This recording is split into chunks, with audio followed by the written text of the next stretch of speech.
जर घरामध्ये पती पत्नीचा वाद होत असेल तर त्यांच्या पाल्याच्या मनावर काय परिणाम होणार?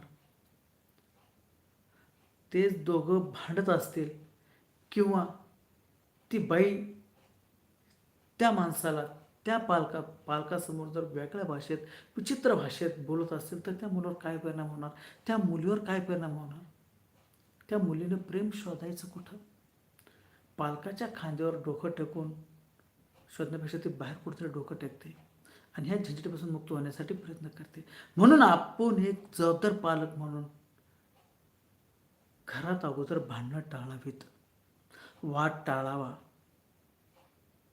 मुलासमोर तरी किमान टाळावा. त्या माऊलींनाही समजून घ्यावं, त्या माऊलींनीही आपल्या मिस्टरांना समजून घ्यावं. ही सगळ्यात महत्त्वाची गोष्ट आहे.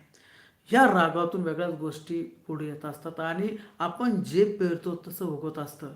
आपण जसं वागतो तसं